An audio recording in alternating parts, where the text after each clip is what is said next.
Hi, my name is Stephanie and I'm a big fan of all things music, movies, pop culture and physical media, and today I wanted to talk about all of the movies that I watched in July of this year.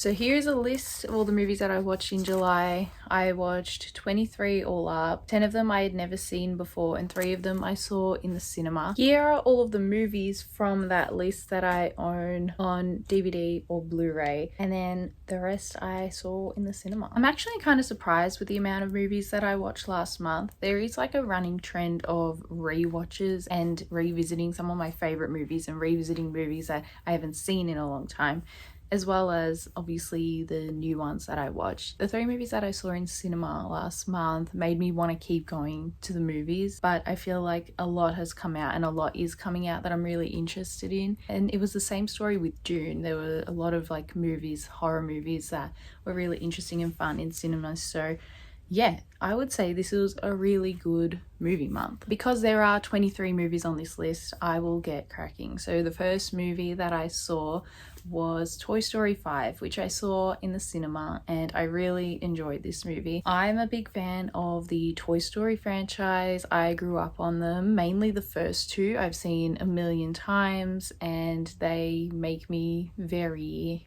emotional. Even now as a kid they really affected me, and now they really affect me, and this latest one affected me as well. I wasn't really that interested in seeing Toy Story 5, if I'm honest. The 4th one I thought was like good, but I didn't know if it was like necessary, if I'm honest, but like it was an enjoyable time when I saw it. But I really enjoyed the message and the story that was put out there. I enjoyed it focusing on Jessie and Bullseye because those characters are great, obviously. And a lot of the musical themes had When She Loved Me throughout it, which made me emotional. I was like, I don't want to be crying right now. I'm like, oh no. I just think that's one of the most heartbreaking, beautiful songs of all time, and whenever I hear it, it just puts me in a place of just tears. Also, like, the voice actors, obviously Tom Hanks, Tim Allen, Joan Cusack were back, and then like Conan O'Brien was in the cast, and I love Conan O'Brien, so I was very happy to sit and let him do his thing as the like potty trainer toy. Very fun, very cute, and yeah, I just really enjoyed it. It was a fun time. The next movie is completely different, and that is The Silence of the Lambs from 1991. This is one of my favorite movies. This is a movie that when I first watched it, it kept me up all night, and I watched it around 10 years ago maybe, while I was like in high school, and I just loved it so much. And I love when a movie makes me think. I love when it like affects me and freaks me out, and in rewatching it, it stressed me out so much, and yet I've seen it so many times. Also, this poster used to scare me so much as a kid when I would see it, because I was like, what is happening here? And obviously this movie stars Anthony Hopkins and Jodie Foster. Both of them are masterful in what they're doing, but this movie is just a masterclass in great writing, great acting, great directing, just great everything, and it's just done so well that when I was rewatching it, I was like just so into it and so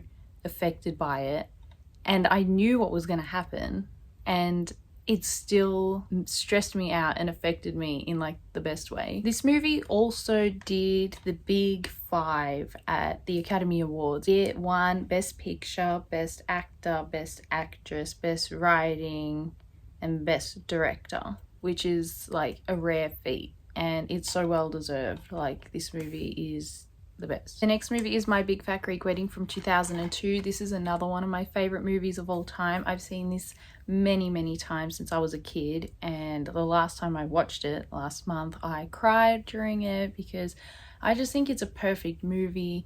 It's extremely relatable to me, just these characters and this world, and it's just really special. There's just something about it, like when you rewatch it as well, it's like it's just so comforting, and it's almost one of those movies that because you grow up with them, they're not even a movie to you, they're just like its own thing. And that's how I feel about this, and rewatching it like millions of times. Also, for those who don't know, this story is very inspiring. It started off as a one-woman play that Nia Vardalos, who stars in this movie and who wrote it, She wrote it as a stage play and did it as a one-woman show, and then a whole heap of things happened and it became a movie, and she starred and wrote the version of this movie, and then she was also nominated for an Oscar for writing it. And that's like extremely inspiring. I don't know, I just really love this movie. I love this story, and it's just really special to me. The next movie is The Howling. This is a movie I've never seen before. It is from 1981 and it is directed by Joe Dante, who also directed Gremlins. And Gremlins is one of my favorite movies of all time. I really enjoyed this movie. The special effects were awesome. The way it was like lit and made was just super pretty, and the storyline was like fun. It is about a werewolf. Not usually my thing, but this was lots of fun and it was super cool.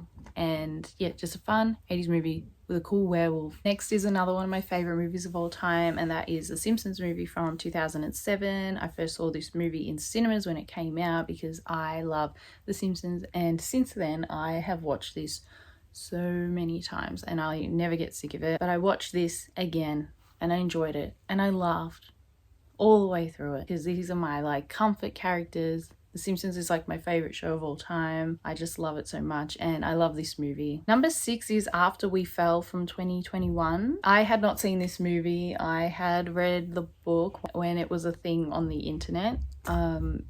It just was a thing, so I knew the story, hadn't seen how it got adapted, and yeah, this is like just like watching a really long TV show, because every movie starts with like a recap of the previous movie and everything's just like really drawn out, and it's just like a chill watch. There's not really any stakes to it. It's just like people making drama out of like nothing sometimes.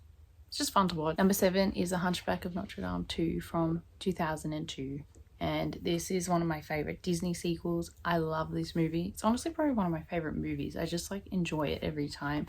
And there's this lovely song at the end of the movie that Jennifer Love Hewitt sings. Every time I hear it, I just want to cry because it reminds me of being like really little and watching this over and over and over again. And it's just one of those movies where you can hear the lines in your head before they're said, just like you know it so well. And yeah, I just hadn't seen it in a bit, and it's like it got a really short runtime and I just love it.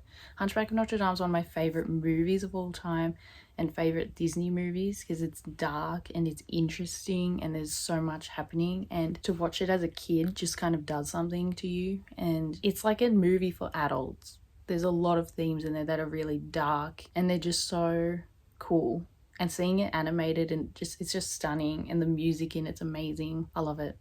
Anyway, so that's the sequel. Number 8 is Fever Pitch from 2005. This movie stars Drew Barrymore and Jimmy Fallon. I'm a big fan of Jimmy Fallon and Drew Barrymore, so this was an easy watch. And this movie is kind of wild. It's all about baseball and Red Sox. It's a baseball rom-com, and so I can see how it would really fit like someone who really loves baseball and then rom-coms. It's just a fun movie. Next is Once from 2007. I had seen the stage version of Once in like May and I really enjoyed it. I thought the music was amazing, and I hadn't seen the movie, but I'd owned it for like the last 3 years, so I finally watched it last month and I thought it was awesome. It's really low budget. It looks like it's shot like with a handy cam, and these two are amazing in it. And unfortunately, since watching this, Glenn Hansard passed away last week, which is really sad. And yeah, I've just been hearing these songs a lot during the week because people are posting their tributes and things like that, and it's just like a very sad situation. But his work in general and within this movie and this musical is amazing, and I really enjoyed watching this. Next is After Ever Happy from 2022. Same sort of thing as After We Fell and all the other ones. I still have to watch After Everything, but we'll get there. Next is Walk Hard, the Dewey Cox story from 2007. I love this movie. This movie is like a Judd Apatow produced movie. It is making fun of music biopics, and I remember reading an article a while ago about how when this movie came out, like Hollywood was worried about never being able to make a music biopic ever again because this movie just roasts the formula so much. And honestly, like, I saw this before I saw Walk the Line, and when I watched Walk the Line, I was like, oh my gosh, they full like grabbed so much of Walk the Line and put it in this movie and like made fun of it and all that. And it's hard when you watch a music biopic now as well, because Walk Hard is in like the back of my mind, and I love this genre of movies where it is music movie parodies. Things like This Is Spinal Tap, that's one of my favorite movies, and Pop Star, Never Stop Never Stopping, the Lonely Island movie. All of those just satirize the genre so well. And when you love like those actual movies, like as in music biopics and music movies, and then you watch these, you see how perfect they are. It's just fun, and this movie is lots of fun. It's hilarious, the songs are great, and it just is a whole journey. It's a musical journey, and it's so fun, and I highly recommend. Next is another one of my favorite movies of all time, and that's Music and Lyrics from 2007. This is Hugh Grant and Drew Barrymore, and from the first time I saw this movie in like 2012, where I stumbled across it on TV, this movie was like, whoa. I can never get sick of it. I love it so much. When I rewatched it, I just enjoyed it again. It's just so special, and it's fun, and the songs are so great, and it's like about like a musical partnership where pretty much like Hugh Grant's character is being like asked to write this song and he can't do it, and he meets Drew Barrymore's character, and then they start writing together and they write an amazing song, and the songs are genuinely so good. Like, I actually need this soundtrack. It exists, so it's on my list. When I find it, I will get it. It's such a pleasant movie and so fun, and it like satirizes like 80s pop so well, as in a good way, because it's such great music. Anyway, I highly recommend this movie to like anyone. Number 13 is The Prestige from 2006. This is a Christopher Nolan movie, and this is a movie that I had never seen before. Yay! So I've owned this movie for ages, and I just never watched it, but in preparation for seeing the Odyssey, I was like, maybe catch up on some Christopher Nolan things I haven't seen. I still have to see Memento, but apart from that, I've pretty much seen every big Christopher Nolan movie except for like Following, which is hard to find, and I don't know if I'd put it with the rest of them. Anyway, I want to watch it anyway, but I watched The Prestige. I thought it was really cool and really well done.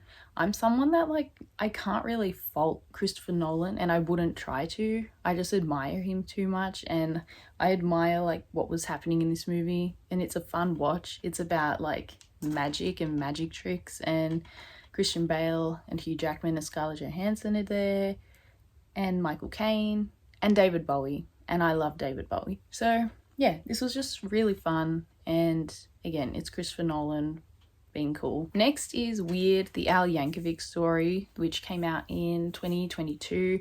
I watched this soon after it came out, and then bought this when it came out in Australia because I loved this so much. This goes in the category of like music movie parodies. I didn't know what to expect the first time I saw it, and I just laughed all the way through it. It's very much my sense of humor. It's very Weird Al humor. If you love Weird Al, I think you probably love this movie. You can't really expect something serious. It was just so funny, and it gets really bizarre, and it's just really enjoyable. And when you know like pop culture really well, I think you can grasp this movie a lot more. When you know different musicians' backgrounds and how they used to perform, and just like random lore about these people, you see how this plays out. It's just so funny. You just have to watch it if you haven't seen it. And if you have seen it, you should rewatch it. It's so fun. Number 15 was a new watch and a movie that I saw in the cinema, and that movie is Olivia Wilde's film The Invite that came out this year. And I really enjoyed seeing this movie. I believe it was all shot on film. It's a great four-way performance by these four actors. It's got Olivia Wilde, Seth Rogen, Edward Norton, and Penelope Cruz, and all of them are just great, and they bounce off each other, and it reminds me of like 1970s cinema, where it's just like a focused environment and actors are just doing their thing, and it's great, and the writing's really good, and everyone's just along for the ride to see where it goes. And that's how it felt in our cinema session, where everyone was just kind of like locked in and everyone laughed and like gasped and did all that stuff. It really made me want like a cheese platter, and the apartment in the movie was awesome. And it was just really well done and really interesting. And as I sat there watching it, I remember thinking, oh, I want to be at the cinema more. And then I was thinking about it, I'm like, it's because I want to see more movies like this, where I'm like fully engaged and enjoying it. And afterwards I thinking about it and going, oh, that was amazing. And I really enjoyed the invite. It gave me a lot to think about and a lot to enjoy. Number 16 is another movie I've seen many times, millions of times. And I've seen it again earlier this year, and that movie is Twilight. And I enjoy showing people Twilight who haven't seen it before. I enjoy watching their reactions. I enjoy just being able to zone out and watch it again, because I don't have to think and I don't have to get worried or anything like that. I can just enjoy it. And I have the Twilight collection, but I've loaned it out at the moment. I'm like a video rental store. Yeah, I just really enjoy Twilight, and the series is just very nostalgic. It's very fun. And the first movie is directed by Catherine Hardwicke, and it has that indie feel to it. And earlier this year I watched her movie 13 that she made before Twilight, and you can definitely see Twilight and 13, how they like mix together in her style, and I think that's really awesome. Number 17 is another classic, and that is Steven Spielberg's Close Encounters of the Third Kind from 1977. This is a movie I watched as a kid and it scared me bad. This movie changed something in me, and as I was rewatching it the other day, I was just like so impressed. Like, Steven Spielberg is one of my heroes, and he's always been like part of my life. The concept of movies is like, oh, Spielberg, that's what it always was to me as a kid. Yeah, just this movie is just amazing. If you haven't seen it, I think it's kind of an underrated Spielberg movie. Just like, if people talk about Spielberg, there's just so many classic movies, and sometimes people haven't seen this one, and I know a lot of people have, but a lot more people should see this one, because when I bring it up, sometimes people are like, I haven't seen it. And you should. Music in this movie, the acting, Richard Dreyfuss and all the other actors, and just the way these scenes are done is just like, whoa. Very haunting, very inspiring, and just an amazing movie. Number 18 was The Odyssey. I loved this movie. I think Christopher Nolan and everyone involved did an amazing job. I was just very impressed with it, and I can't really fault it. Not that I wanted to, but I just have this stance on it where I was just so impressed with like what I saw and the technology, and how Christopher Nolan and all these teams have like reinvented certain things in order to make XYZ happen, and this was done practically and this was shot like this, and it's like, how can you not watch it and just like be straight up impressed? And that's how I felt. I felt very inspired. I've been thinking about it ever since. I saw it nearly a couple weeks ago at this point, and I was just very, like I say, very inspired, and just was like, whoa. I also was like torn between like wanting to hear how certain things were done, whilst also being like, you know what, I just want to enjoy it for what it is and not think about it too much. Even though while I was watching, I'm going like, how did they do this? How did they manage this? And all of that. And I think Anne Hathaway's performance was a standout one for me, and Matt Damon was amazing. I think those two really stood out, and I could just like really immerse myself in that world, and I could have watched it for ages. I really want to see it in 4DX, which is where the chairs and things move and stuff. I've seen a lot of movies like that. I would like to see the Odyssey in that way. It would be very fun. I also did like classical studies in high school, and in my spare time I enjoy like looking at like Greek mythology and things like that, and so I did study like a little bit of the Odyssey and the Iliad while I was at school, so a lot of it was like familiar to me, but also we only did like a portion of it, so we didn't do the whole thing. So I really enjoyed seeing like a full story, and I would like to read, I think, the Emily Wilson translation of the Odyssey. I think I'm gonna get that, and I'm gonna attempt reading that as well. Next is The Karate Kid from 1984. This movie is a masterpiece. It's one of my favorite movies of all time. I recently put it in my Letterboxd top 4, which I don't know why it wasn't there to begin with, but it just means so much to me. And I love the soundtrack, and I love these characters and these actors, and just every time I watch it I just get inspired and I like cry a little bit, and I'm like, oh, it's just something I can watch forever and enjoy forever. And the second movie I love as well, and I've seen the third one like once when I first watched these movies as a kid, and then that's all I've seen. I've seen a little bit of Cobra Kai and I might go back to that, but this movie is life-changing and it's very important to me, and if you haven't seen it you should watch it because it's the best. The next movie is from 2002 and this movie is 1 Hour Photo. This movie stars Robin Williams. I had seen this before. I saw this movie like 4 or 5 years ago I think now. Oh my gosh, that's crazy. And it was like irking me a bit, and it was on my mind because I recently gotten into film photos and getting my film developed and things like that, and I was like, lol, remember this guy, Cy the photo guy? If you know, you know. And then I watched this and I'm like, oh yeah, creepy. But this is a really fun movie, and it's just a bit wild. But yeah, Robin Williams is amazing in it and he plays creepy so well. It's very uncomfortable and I love it. Next movie is The Woman in the Yard, which is a horror movie that came out in 2025. I thought it was interesting. It did freak me out a bit. Horror during the day is a different kind of scary because it's like during the day, like day is meant to be safe, not like, oh, something scary in the shadows. It's like, oh no, there's like this lady sitting watching these people's house. Ew, gross. Yeah, that was creepy. Not a fan. Like good job, horror movie, because yeah, scary stuff. Movie number 22 is Secretary. This is from 2002 and this is a rewatch. I've seen this movie a few times and I love this release. I think it's so cool. This is an imprint release. I love this poster. This movie stars Maggie Gyllenhaal and James Spader, and both of them are so great in this movie and I really enjoy it. And my friend was just reading the short story that this movie is based on. It's based off a short story, which I didn't know until my friend had the book and I was like, oh, fun. I just felt like rewatching this, and for some reason it took me many nights because I kept falling asleep. So I watched it like it was a mini series.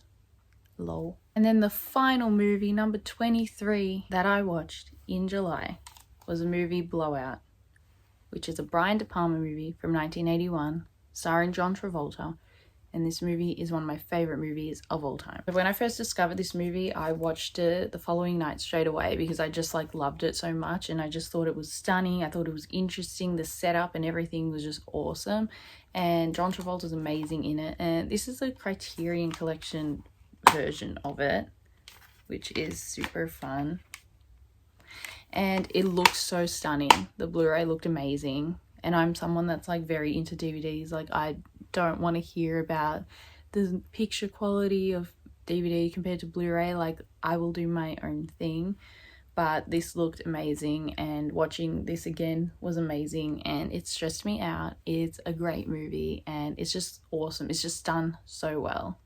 And if you haven't seen it, I highly, highly, highly recommend that you do. So those are all the movies that I watched in July. I had a great time.